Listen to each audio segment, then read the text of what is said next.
Hello दोस्तों, good afternoon. मैं मनोज कुमार आप लोगों का तन्मय परिवार में स्वागत करता हूं। दोस्तों, आप लोग जैसा कि आप लोगों को पता है, तन्मय क्लासेस अब कॉम्पिटिटिव एग्ज़ाम की तैयारी करवाने में अग्रसर हो रहा है। और दोस्तों, आप लोगों का बहुत बहुत धन्यवाद। आप लोगों का बहुत बहुत धन्यवाद जो आप लोग जी जान से तन्मय परिवार को सपोर्ट कर रहे हैं।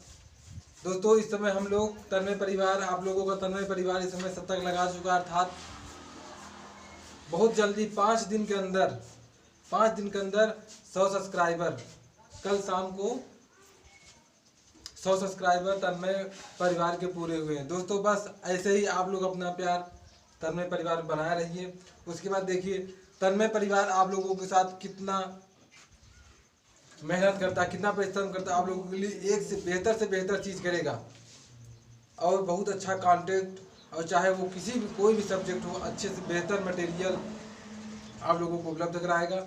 तन्मय परिवार आप लोगों के प्रति एकदम प्रतिबद्ध है और काफ़ी मेहनत में लगा हुआ है। दोस्तों, बस आप लोग ऐसे ही सपोर्ट करते रहिए और चैनल को लाइक करिए, सब्सक्राइब करिए और शेयर करिए। आप लोगों को बहुत बहुत धन्यवाद। दोस्तों, आप लोगों ने तन्मय परिवार को लाइक किया, सब्सक्राइब किया। बस इस मिशन को रोकना नहीं है आप लोगों को, इसके आगे तक इसको जारी रखिए और आप लोगों का भी रुकना नहीं है। इसके आगे अपने दोस्तों से बोलिए और इसको सब्सक्राइब करवाएं और शेयर करवाएं, और जितना अधिक से अधिक हो सके आप लोग वीडियो को देखें और देखने के बाद कमेंट भी करें। कमेंट करने के बाद लाइक करें। चलिए दोस्तों, अभी हम लोग शुरू करते हैं। ज़्यादा समय ना लेकर के टॉपिक पाते हैं। जैसा कि दोस्तों आप लोग जानते हैं कि समय हम आपको बता रहे हैं मेडिकल हिस्ट्री, भारत का मध्यकालीन इतिहास। तो दोस्तों, हम लोग पढ़ चुके थे 2 वीडियो ऑलरेडी आप लोगों को मिल चुका है, पार्ट 1 और पार्ट 2, जिसमें हम बताए थे आप लोगों को पहले वीडियो में 712 में पहला भारत में इस्लामिक अटैक। उसके बाद दूसरे वीडियो में महमूद गजनवी का आक्रमण भारत में बताया, जो 17 बार आक्रमण किया था। अब तीसरा वीडियो आज आप लोगों को मोहम्मद गोरी के बारे में बताया जाएगा। अब देखिए, अगर आप लोग फर्स्ट पार्ट और सेकंड पार्ट देखेंगे तो ये थर्ड पार्ट आपको समझने में थोड़ी सी प्रॉब्लम नहीं होगी, एकदम मस्त समझ में आएगा। बशर्ते आप लोग लगे रहिए, वीडियो को देखते रहिए और लाइक करते रहिए और कमेंट करके हमको बताते रहिए, ताकि हम लोगों को पता चल सके कोई गलती हो या कुछ हो तो हम लोग इसमें सुधार कर सके। दोस्तों, चलिए देखते हैं। हम लोग पार्ट 2 में बताए थे हम आप लोगों को, जो महमूद गजनवी था, भारत पर 17 बार आक्रमण करने के बाद भारत को बुरी तरह से एकदम प्रभावित कर दिया। इतना कह दीजिए, भारत के लोगों के अंदर इतना भय डर आ गया था। उस भय डर को भारत के लोग अभी अच्छी तरह से भूल भी नहीं पाए थे। क्या भारत के लोग महमूद गजनवी द्वारा दिए गए घावों को भूल गए हैं या भूल चुके हैं कि अब इसके बाद आक्रमण होगा भारत में कि नहीं होगा? तो चलिए इसके बाद हम लोग देखते हैं। देखिए, जब महमूद गजनवी भारत से, थोड़ा पहले के बारे में बता देते हैं, इसके पार्ट 2 के बारे में, तभी शुरू करते हैं। देखिए, जब महमूद गजनवी भारत से ढेर सारा लूटपाट करके कहाँ जाता है? अपने देश अफगानिस्तान के छोटे से प्रांत गजनी में जब पहुँचता है, वहाँ से भारत से ढेर सारी धन संपदा लेकर गया था और अपने गजनी प्रांत को सजाता संवारता है। कुछ समय बाद गजनी में आपसी झगड़े शुरू होते हैं। उसी आपसी झगड़े में महमूद गजनवी अफगानिस्तान में मारा जाता है, अर्थात उसकी हत्या कर दी जाती है। जब वहाँ पर उसकी हत्या कर दी जाती है, उसकी हत्या के बाद काफ़ी आपसी झगड़े अफगानिस्तान में चलने लगते हैं। जब उस समय काफ़ी आपसी झगड़े चलने लगते हैं, उसी बीच एक अफगानिस्तान के गजनी प्रांत में एक नया परिवर्तन होता है। एक नया परिवर्तन क्या होता है? एक नया परिवर्तन ये होता है कि वहाँ का अलाउद्दीन जहां सोच नामक एक व्यक्ति ने एक वंश की स्थापना करता है। उस वंश का नाम होता है गोरी वंश। अर्थात कौन? अलाउद्दीन जहां सोच ने एक नए वंश की स्थापना करता है, जिसका नाम था गोरी वंश। अब देखिए, अब हम आप लोगों को बता चुके हैं कि आप लोगों को बता चुके हैं कि जो वहाँ गजनी प्रांत था उसमें आपसी झगड़े काफ़ी चल रहे थे। उसी झगड़े के बीच जब अलाउद्दीन जहान सोच ने एक नए वंश की स्थापना किया तो इनका एक इन्हीं के समानांतर एक और वंश बना था, सेल्जूक वंश। कौन सा वंश? सेल्जूक वंश बना, सेल्जूक वंश। सेल्जूक वंश जब ये गौरी वंश की स्थापना किए थे उसी के समानांतर एक और वंश बना था, सेल्जूक वंश। देखिए सेल्जूक वंश के राजा और गौरी वंश के राजा था अलाउद्दीन जहान सोच से बराबर युद्ध होता रहता था। आपस में ये लोग बराबर लड़ते रहते थे। जब आपस में ये लोग बराबर लड़ते रहते थे उसी लड़ाई में एक बार कुछ ऐसा होता है कि अलाउद्दीन जहान सोच को मार दिया जाता था। अलाउद्दीन जहान सोच की हत्या कर दिया जाता है। जब अलाउद्दीन जहान सोच की हत्या कर दिया जाता है तो उस समय तो उसके बाद इनका राजा बनता है सैफुद्दीन जहान सोच, राजा बनता है। जब अलाउद्दीन जहान सोच की हत्या कर दी जाती है तो सैफुद्दीन जहान सोच राजा बनता है। देखिए जब अलाउद्दीन जहान सोच राजा बने थे, जब अलाउद्दीन जहान सोच राजा बने थे तो इनके दो भतीजे थे, इनके दो भाई के लड़के थे, भतीजे थे। दो भतीजे इनके कौन कौन थे? एक भतीजा था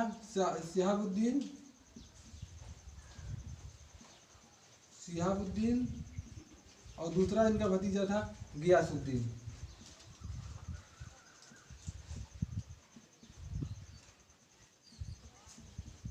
देखिए जब अलाउद्दीन जहान सोच नए वंश की स्थापना किए थे उस समय अपने दो भतीजों को, जब ये राजा बन चुके थे, अपने दो भतीजों को बंदी बनवा करके जेल में डाल दिए थे। उनके दोनों भतीजे कौन थे? पहला भतीजा था शिहाबुद्दीन और दूसरा भतीजा था गियासुद्दीन। तो गियासुद्दीन बड़ा भाई था और शिहाबुद्दीन छोटा भाई था। अब देखिए ये इन दोनों भतीजों को जेल में क्यों बंद किए थे? बंद इसलिए किए थे क्योंकि ये सोच रहे थे अगर मान लीजिए खुदा खास्ता मेरी किसी युद्ध में या किसी लड़ाई में मृत्यु हो जाती है तो मेरे बाद ये दोनों जो मेरे भतीजे हैं, ये दोनों मेरे जो भतीजे हैं सिंहासन की दावेदारी न करें, अर्थात राजा बनने की दावेदारी न करें। इसी मकसद को देखते हुए इन्होंने अपने दोनों भतीजों को बंदी बनवा करके जेल में डाल देते हैं। अब जब ये दोनों जेल में डाल देते हैं और कुछ समय बाद जब सेल्जूक वंश से लड़ाई के समय इनकी मृत्यु हो जाती है तो जब सैफुद्दीन राजा बनता है, जब इनका लड़का सैफुद्दीन जहान सोच आप लोग को दिख रहा होगा, सैफुद्दीन जहान सोच जब राजा बनता है तो यह क्या करता है? थोड़ा सा इन लोगों के ऊपर दया दिखाता है। थोड़ा सा इन लोगों के ऊपर दया दिखाता है। जब इन लोगों के ऊपर दया दिखाता है तो ये लोग क्या करता है? इन दोनों को छोड़ देता है, इन दोनों को रिहा कर देता है। जब इन दोनों को रिहा कर देता है, शिहाबुद्दीन और गियासुद्दीन को जब जेल से रिहा कर देता है, ये लोग जेल से छूटने के बाद तुरंत इसके ऊपर आक्रमण नहीं करते हैं। ये लोग आक्रमण नहीं करते हैं, ये लोग सोचते हैं कि हम लोग कुछ ऐसे करें, अर्थात भारत पर अटैक करने की प्लानिंग बनाते हैं। भारत पर अटैक करने की प्लानिंग कहाँ से बनाते हैं? इनके दिमाग में भारत की अटैक करने की प्लानिंग कहाँ से आती है? क्योंकि ये लोग जानते हैं कि जो कुछ समय पहले जो महमूद गजनवी था भारत पर अटैक करके ढेर सारी धन संपदा भारत में लाया था। तो इन लोगों की भी निगाह जो शिहाबुद्दीन था इसकी निगाह भारत की तरफ था। यह भी सोचता था कि हम भी भारत पर आक्रमण करेंगे, भारत के राज्यों को जीत करके वहाँ पर राज करेंगे। अब देखिए जब ये दोनों जेल से छूटते हैं, जब प्लानिंग करता है भारत पर आक्रमण करने की, प्लानिंग के मुताबिक अब देखिए यही आगे चल के आपको मोहम्मद गोरी बनेगा। अभी मोहम्मद गोरी नहीं आए, जो अलाउद्दीन जहान सोच ने स्थापना तो किया था गौरी वंश की, जबकि वास्तविक संस्थापक जो गौरी वंश का था वह यही था, शिहाबुद्दीन ही था। देखिए आगे अभी निकल के आएगा। अभी देखिए जब ये छूटते हैं, जेल से रिहा होते हैं, तो एक प्लान के मुताबिक क्या करता है? भारत पर 1175 में आक्रमण करता है। भारत के मुल्तान पर 1175 में आक्रमण करता है। जब इस आक्रमण करने से पहले हम बताते हैं आपको, देखिए जो शिहाबुद्दीन का वास्तविक नाम था मुइजुद्दीन मोहम्मद बिन शाम। अभी आगे इसका नाम मोहम्मद गोरी पड़ेगा। जब ये भारत पर आक्रमण करता है उसके बाद इसका नाम मोहम्मद गोरी हो जाता है, गोरी हो जाता है। जबकि इसका वास्तविक नाम जो था मुइजुद्दीन मोहम्मद बिन साम। ये काफ़ी एग्जाम में आपका पूछा जाता है, कोई भी एग्जाम हो, ये काफ़ी बार क्वेश्चन भी पूछा गया है कि मोहम्मद गोरी का वास्तविक नाम क्या था। तो मोहम्मद गोरी का वास्तविक नाम क्या था? मोहम्मद गोरी का वास्तविक नाम मोहम्मद मुइजुद्दीन मोहम्मद बिन साम था। अब देखिए हम इसके बारे में थोड़ा आगे बताएंगे तो आप लोगों को पता चल जाएगा कि यह शिहाबुद्दीन से कम मोहम्मद गोरी और मोहम्मद गोरी से कम मुइजुद्दीन मोहम्मद बिन साम बनता है।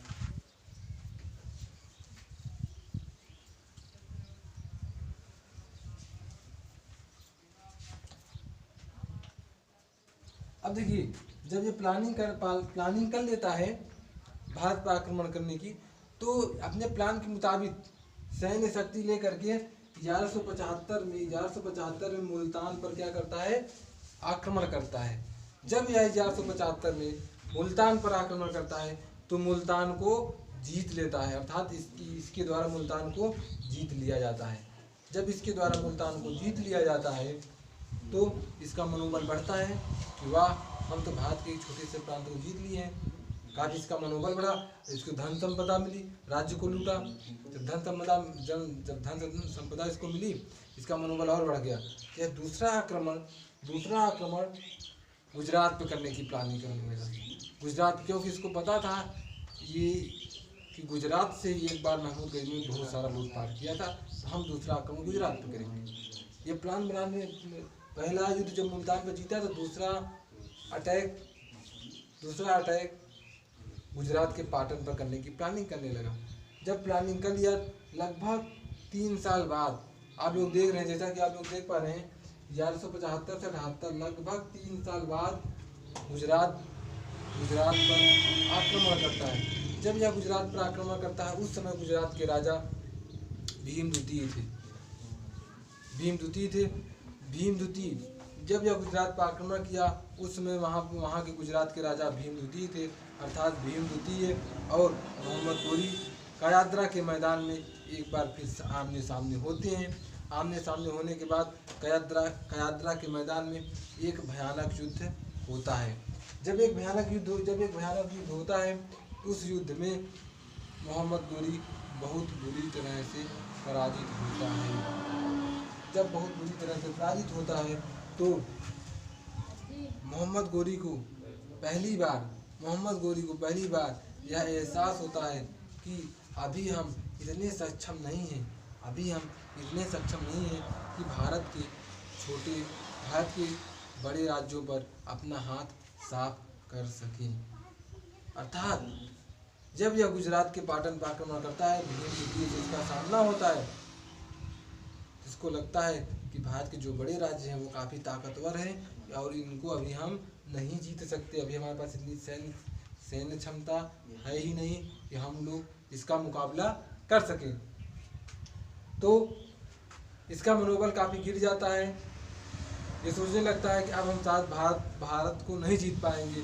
लेकिन कहीं न कहीं यह इस बात से परेशान था कि एक बार महमूद गजनवी यहाँ से ढेर सारी धन संपदा ले गया था। इस बात को मोहम्मद गोरी अपने आप से भुला नहीं पा रहा था। ये कहिए कि अपने आप से भुला नहीं पा रहा था। इसी बात पे वह अगर रुक जाता था, जब मोहम्मद गोरी इतना लूटपाट कर कितना ढेर सारा धन ले आ सकता है तो हम क्यों नहीं। इसी बात से वह वापस लौट करके अफ़गानिस्तान नहीं जा सका। जब वापस लौट करके अफ़गानिस्तान नहीं जा सका, फिर दोबारा आक्रमण भारत के छोटे राज्य लाहौर पर करता है 1186 में। जब 1186 में लाहौर पर आक्रमण करता है, लाहौर को जीत लेता है। जब 1186 में लाहौर पर आक्रमण किया मोहम्मद गोरी, तो लाहौर को क्या करता है? जीत लेता है। जब लाहौर को जीत लेता है तो यहीं पे रुकता है और यहीं पे अपना शासन चलाने लगता है। जब यहीं पे अपना शासन चलाने लगता है, कुछ दिन शासन किया रहता है, 3-4 साल। तो इसी के समानांतर जब ये लाहौर को जीता था, उस समय भारत के दिल्ली के राजा थे,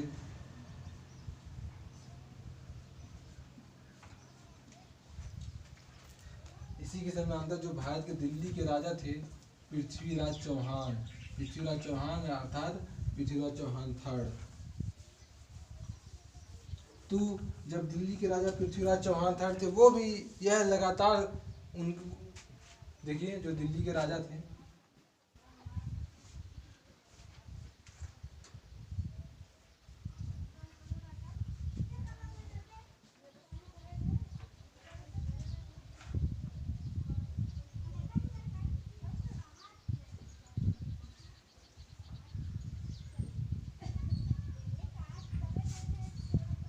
देखिए जब जो दिल्ली के राजा थे पृथ्वीराज चौहान, यह भी अपने राज्य का लगातार विस्तार कर रहे थे। अर्थात जो इनके पास के राज्य थे लगातार उनसे युद्ध करके जीत करके अपने क्षेत्र में मिला रहे थे। तो इनके दिमाग में क्या चल रहा था, ये क्या सोच रहे थे, ये सोच रहे थे क्यों न जो अफगानिस्तान से सटे हुए राज्य हैं, जो अफगानिस्तान से सटे हुए राज्य हैं, उनको भी जीत करके भारत में मिला लिया जाए, वो दिल्ली में मिला लिया जाए। तो ये क्या करते हैं, ये सोचते हैं कि क्यों ना जो अफगानिस्तान से सटे हुए राज्य हैं, पंजाब, मुल्तान और लाहौर और सिंध वाला जो प्रांत है, इस पे आक्रमण किया जाए और जीत करके मिला लिया, अपने क्षेत्र में मिला लिया जाए। तो ये क्या करते हैं, ये प्लानिंग करते हैं कि अब आक्रमण हम लाहौर में करते हैं। आक्रमण लाहौर में करने के बाद लाहौर को जीत के मिला लेते हैं। और देखिए जब ये प्लान करते हैं लाहौर पर आक्रमण करने के लिए, उस समय लाहौर पर कौन शासन कर रहा होता है, गोरी। देखिए यहीं पे एक बार फिर आमने सामने होते हैं, गोरी और पृथ्वीराज चौहान आमने सामने होते हैं। अब पृथ्वीराज चौहान प्लान अपना किए हैं लाहौर पर आक्रमण करने के लिए, और लाहौर देखिए पृथ्वीराज चौहान अपना प्लान किए हैं लाहौर पर आक्रमण करने के लिए। और लाहौर के राजा कौन है, लाहौर इस समय कौन जीत के राज कर रहा है, गोरी है। और अब दिल्ली में है पृथ्वीराज चौहान। देखिए यहाँ पे गोरी है और यहाँ पृथ्वीराज चौहान। फिर देखिए गोरी और पृथ्वीराज चौहान आमने सामने हो रहे हैं। जब पृथ्वीराज चौहान और मोहम्मद गोरी आमने सामने होते हैं, तो ये दोनों एक नए युद्ध की शुरुआत होती है, जिसको हम लोग तराइन का प्रथम युद्ध कहते हैं। अर्थात मोहम्मद गोरी और पृथ्वीराज चौहान के द्वारा तराइन का प्रथम युद्ध 1191 में लड़ा गया था। जो तराइन कहाँ पे है, गुजरात के करनाल के, हरियाणा के करनाल के पास है। देखिए जब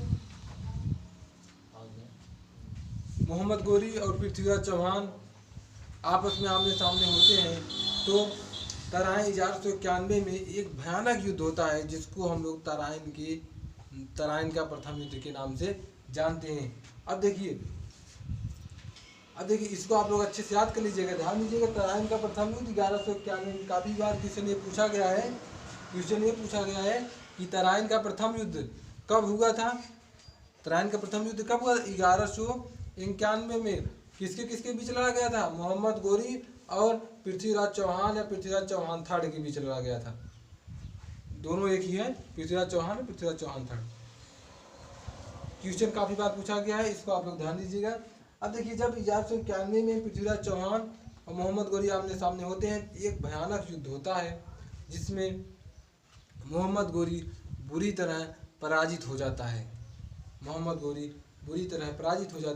जिसमें कुछ इतिहासकारों द्वारा ये कहा जाता है कि मोहम्मद गोरी इतना बुरी तरह घायल हो गया था कि वह अपने घोड़े पर चढ़ भी नहीं पा रहा था, कि पृथ्वीराज चौहान उसको मारने ही वाले थे, कि उसके 2 दासों के द्वारा विनम्र अनुरोध करने पर पृथ्वीराज चौहान ने उसकी जान को बख्शा था। अर्थात जब उसके 2 दास, मोहम्मद गोरी के 2 दास बहुत विनम्र निवेदन पृथ्वीराज चौहान से करते हैं, तो पृथ्वीराज चौहान उसकी जान को बख्श देते हैं। जब उसकी जान को बख्श देते हैं, तो उसके दोनों दास उसको मोहम्मद गोरी को घोड़े पर लादते हैं और लाद करके वापस ले आते हैं काबुल। जब यहाँ पर ले आते हैं, तो कहा जाता है कि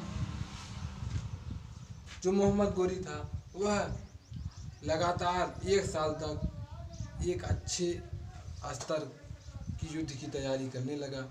लगातार 1 साल तक वह न कायदे से अपना शासन चलाया, न अपने कायदे के खाने पीने पर ध्यान दिया। लगातार 1 साल तक युद्ध की रणनीतियाँ बनाता रहा। जब 1 साल तक युद्ध की रणनीति बनाता रहा, इधर पृथ्वीराज चौहान तराइन का प्रथम युद्ध जीत करके लाहौर को मिला लेते हैं अपने क्षेत्र में। उसके बाद दिल्ली आते हैं। इसी बीच एक बहुत बड़ी घटना घटती है, एक बहुत बड़ा परिवर्तन होता है। वह परिवर्तन ये होता है पृथ्वीराज चौहान का विवाह। इसी बीच एक बहुत बड़ा परिवर्तन ये होता है कि पृथ्वीराज चौहान का विवाह। जब सब कुछ ठीक चल रहा था, उधर मोहम्मद गोरी काबुल में अपनी युद्ध की तैयारी कर रहा था। इधर पृथ्वीराज चौहान का विवाह आड़े आता है। देखिए पृथ्वीराज चौहान का विवाह क्या होता है कि कन्नौज के राजा जयचंद्र एक छोटा सा राज्य था, छोटे से राज्य के राजा थे राजा जयचंद्र। उनकी एक लड़की थी संयोगिता, उनकी लड़की थी कन्नौज। देखिए कन्नौज के राजा थे, इसको आप लोग नोट्स बनाते चलिएगा। कन्नौज के राजा थे।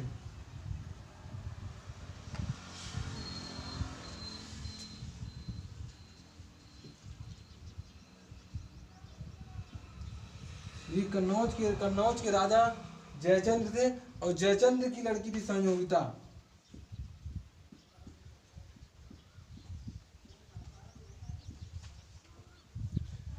और जयचंद्र की लड़की थी संयोगिता। और कहा जाता है कि जयचंद्र ने अपने राज्य में एक स्वयंवर रखा हुआ था।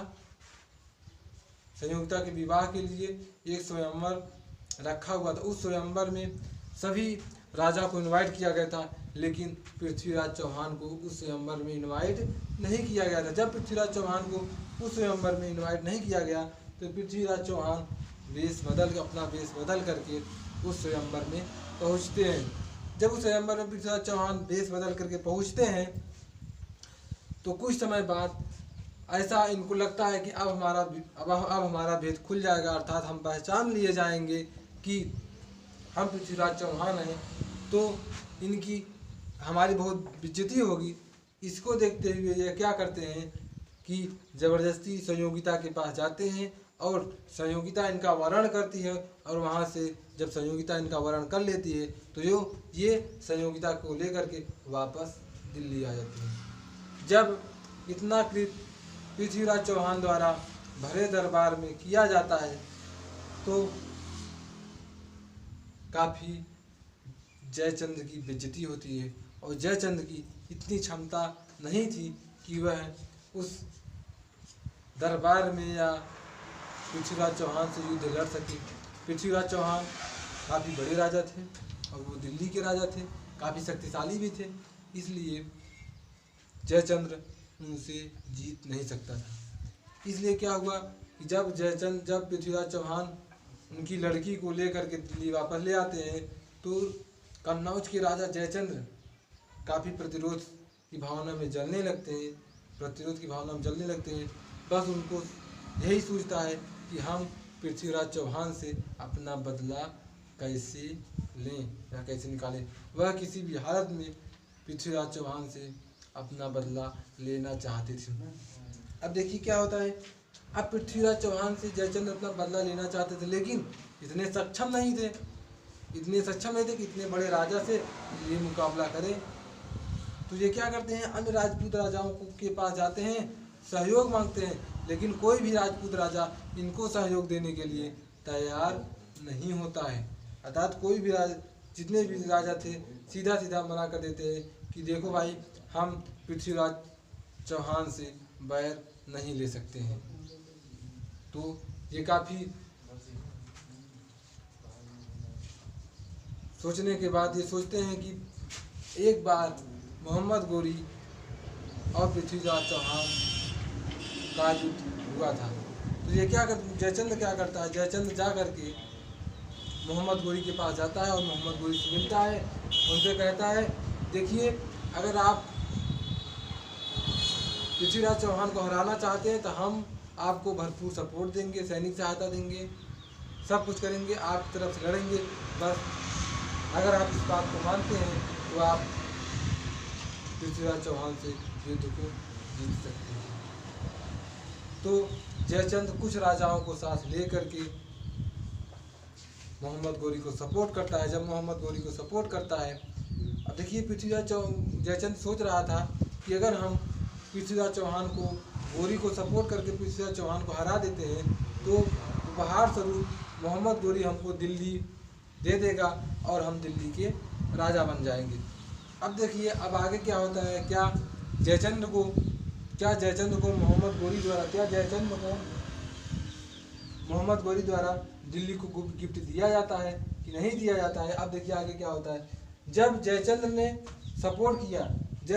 ने मोहम्मद गोरी को सपोर्ट किया, जब इसने मोहम्मद गोरी को सपोर्ट किया,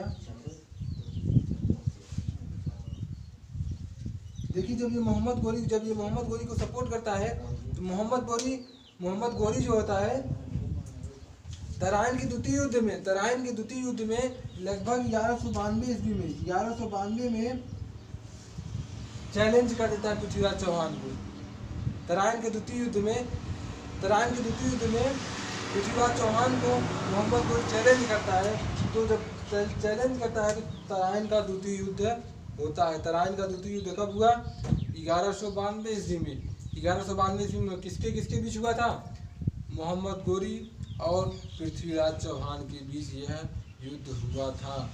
अब देखिए जब चैलेंज करता है तो ये दोनों मिले हुए हैं। अब देखिए जब पृथ्वीराज चौहान तराइन के युद्ध में लगभग 3 लाख सैनिक लेकर के मैदान में उतरते हैं, जबकि गोरी के पास मुश्किल से 1.5 लाख सेना थी।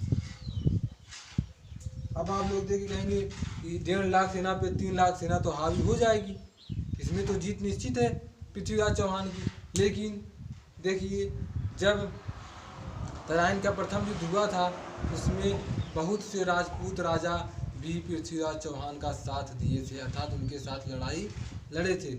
जब उनके साथ लड़ाई लड़े थे तो पृथ्वीराज चौहान जीते थे युद्ध को। लेकिन जब पृथ्वीराज चौहान जयचंद्र की लड़की संयोगिता से शादी करते हैं तो कुछ राजपूत राजा इनसे खफा हो जाते हैं, नाराज हो जाते हैं। जब कुछ राजपूत राजा इनसे नाराज हो जाते हैं और कुछ राजपूत जयचंद्र के साथ चले जाते हैं तो इनके पास इस बार मदद के लिए कोई नहीं आता है। तो ये फिर अपने 3 लाख सैनिक लेकर के तराइन के द्वितीय युद्ध में उतरते हैं। जब तराइन का द्वितीय युद्ध होता है, कहा जाता है कि एक भयानक युद्ध होता है जिसमें गोरी और चौहान की सेना आमने सामने थी। जब गोरी और चौहान की सेना आमने सामने थी उस युद्ध में, उस मैदान में जयचंद्र भी था। जब युद्ध हो रहा था जयचंद्र ने गोरी से कहा कि अगर आप पृथ्वीराज चौहान के हाथी को किसी तरह से घेर लेते हैं अर्थात उसके हाथी को घायल कर देते हैं तो आप पृथ्वीराज चौहान से युद्ध जीत सकते हैं। तो जब ये इतना पता चलता है तो ये कहिए छल के साथ जो गोरी की घोड़ों वाली सेना थी उन्होंने पृथ्वीराज चौहान को छोड़कर उनकी जितनी जो पृथ्वीराज चौहान थे उनकी हाथियों की सेना थी और मोहम्मद गोरी जो था तो ये लोग हाथियों पर लगातार तीरों से वर्षा करने लगते। जब लगातार विषैले तीर आकर के हाथी को लगने लगते हैं तो हाथी कुछ ही देखते कुछ ही क्षणों में हाथी पागल होने लगते हैं, अर्थात इधर उधर भागने लगते हैं। जब हाथी इधर उधर भागने लगते हैं तो पृथ्वीराज चौहान की सेना में भगदड़ मच जाती है।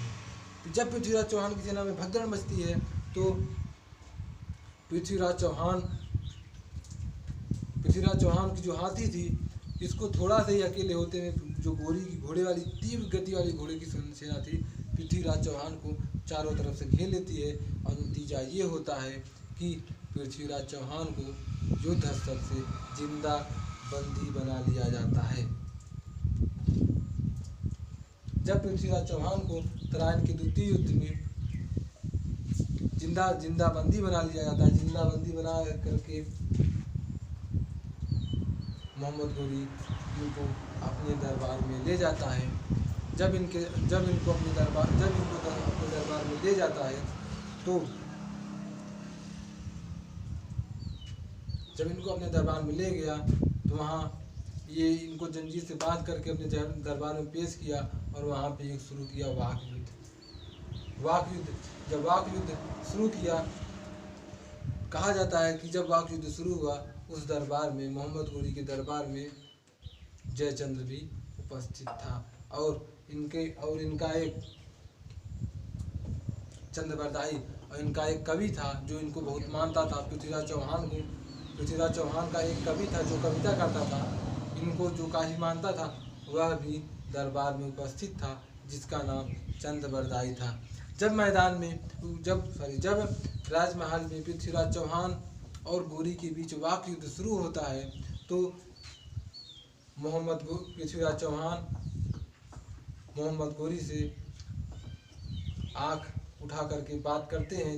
ये देख करके मोहम्मद गोरी काफ़ी क्रोधित होता है और इनसे कहता है कि चौहान, तुम एक हारे हुए राजा हो और ये तुम्हारा दिल्ली नहीं है। तुम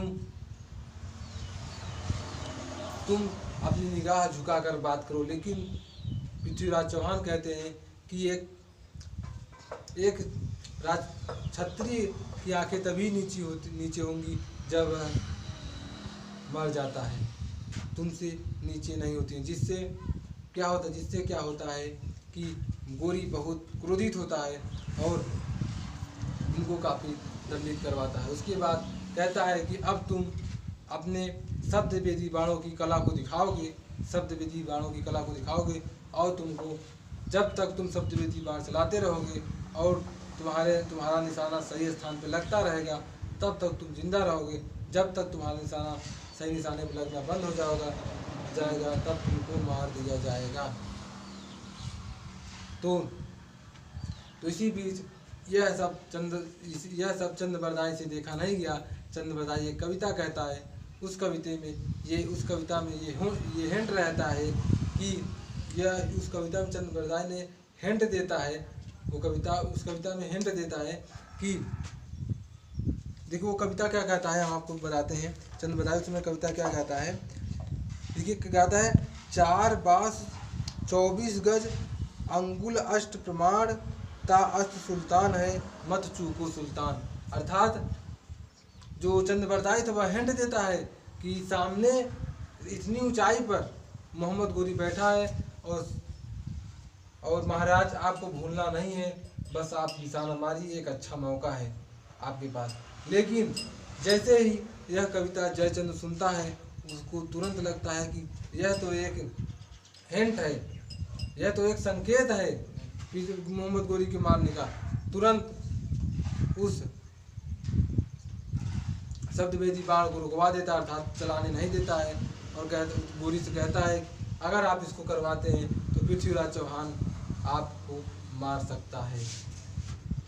जिसके बाद वह शब्दवेदी बाण नहीं चलवाता है। इसके बाद क्या किया जाता है, इनको मार डाला जाता है। उसी के दरबार में इनको मार डाला जाता है। अब मार डालने के बाद कुछ समय बीतता है तो अब जयचंद्र जिस मकसद से उसका साथ दिए थे, अब देखिएगा उनका मकसद पूरा हो पाता है कि नहीं पूरा हो पाता है। देखिए 1192 का तराइन का द्वितीय युद्ध हो गया है। 1192 का तराइन का द्वितीय युद्ध हो गया। देखिए अब जब कुछ समय पश्चात ही जब जयचंद्र दिल्ली की मांग करते हैं तो उनसे हो जाते हैं मोहम्मद गोरी से खटपट। मोहम्मद गोरी उनको दिल्ली देने के लिए तैयार नहीं होता है। उनको कहता है कि कैसी दिल्ली, अगर तुमको दिल्ली चाहिए तो तुमको हमसे लड़ना पड़ेगा। अब मोहम्मद गोरी जयचंद्र न घर के हुए न घाट के हुए, उनका भी राज्य चला गया। अब ये उधर दिल्ली, उधर पृथ्वीराज चौहान को भी हरवा दिए। अब एक छोटे से राज्य ये मोहम्मद गोरी का सामना कैसे कर सकते हैं। तो नतीजा क्या हुआ कि जो ये प्लान बना के सपोर्ट किए थे मोहम्मद गोरी को। मोहम्मद गोरी वैसा करता नहीं है, वो देने के लिए दिल्ली तैयार नहीं होता, ये इनका भ्रम था। उसके बाद इनसे सीधा सीधा बोलता है अगर तुमको दिल्ली चाहिए तो तुम हमसे युद्ध लड़ो। तो क्या होता है, इसी के परिणाम स्वरूप जयचंद्र काफ़ी खफा हो जाकर गुस्से में आकर के एक छोटी सी सेना लेकर के चंदावर के मैदान में कूद जाता है।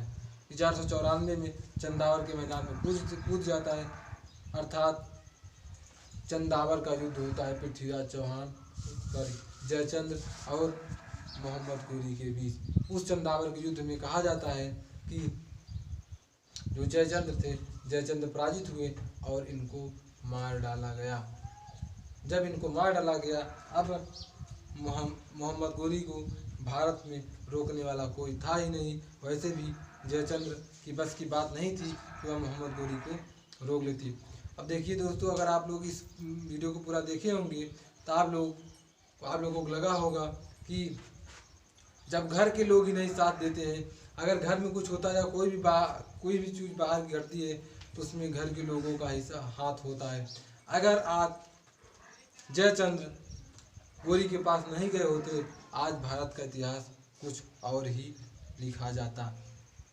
अब जब कहा जाता है घर का भेदी लंका ढाए, अब जब जयचंद्र मोहम्मद गोरी से मिल करके पृथ्वीराज चौहान को हरवा देते हैं, तो अब भारत की दिल्ली पर अधिकार गोरी का हो जाता है। अब देखिए, इसके आगे की वीडियो हम आपको बताएंगे कि गोरी भारत दिल्ली में रहेगा या किसी को सौंप करके चला जाएगा। भारत की आगे की स्थिति क्या होती है, अब आगे का इतिहास क्या लिखा जाता है। जयचंद्र और मोहम्मद गोरी दोनों समाप्त हो चुके हैं। अब इसीलिए मेन वजह भी माना जाता है कि जो आक्रमण होता है दिल्ली को जिताने का कारण जयचंद्र को ही माना जाता है। तो दोस्तों, आगे की अब नेक्स्ट लेक्चर में हम आपको बताएंगे कि क्या होता है भारत की स्थिति, क्या मोहम्मद गोरी भारत में राज करेगा या किसी को अपने गुलाम को सौंप करके चला जाएगा अपने अफगानिस्तान महमूद अपने अफगानिस्तान चला जाएगा कि राज करेगा। इसकी जानकारी हम लोग अगले वीडियो में देंगे। तब तक दोस्तों आप लोग वीडियो को देखिए, लाइक करिए और सब्सक्राइब करिए। दोस्तों, आप लोग इसको नोट्स भी बना सकते हैं। अगर आप लोग ध्यान से देखेंगे तो आप लोग इसका नोट्स बनाते चलिए और अगर थोड़ा कम समझ आए तो वीडियो को दोबारा देखें। और दोस्तों, वीडियो को लाइक करिए। तन्मय क्लासेस आपके साथ जी जान से लगा हुआ है और आपको वो मैटर दे देगा, शायद ही आपको किसी यूट्यूब चैनल पर मिलेगा। इस बात की गारंटी है, जो गुणवत्ता आपको तन्मय क्लासेस से मिलेगी, तन्मय क्लासेस जो गुणवत्ता आपको मिलेगी, शायद ही यूट्यूब पर आपको कहीं पे मिलेगी। आप बस धैर्य के साथ तन्मय क्लासेस के साथ जुड़े रहिए और इसकी क्लासों को देखिए।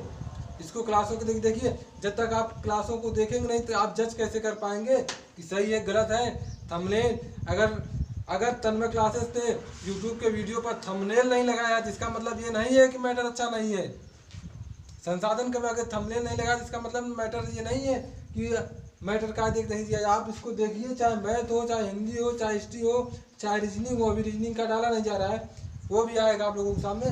फिलहाल जो वीडियो चल रहे हैं आप उनको देखिए। आप देखेंगे तो हमको बताने की ज़रूरत नहीं है, आप लोग खुद चैनल को लाइक सब्सक्राइब करेंगे। और हाँ दोस्तों, आप लोग इसको अपने तक मत रखिएगा कि हम देख लिए मोबाइल बंद करके रख दिए। इसको आप अपने दोस्तों तक शेयर करिए, उनको बताइए कि तन्मय क्लासेस चला रहा है, इसको आप सब्सक्राइब करके देखें और हम लोगों को सपोर्ट करिए। जिस समय जैसे सपोर्ट करें, बस आप यही प्यार तन्मय परिवार बनाए रहिए। थैंक यू, धन्यवाद।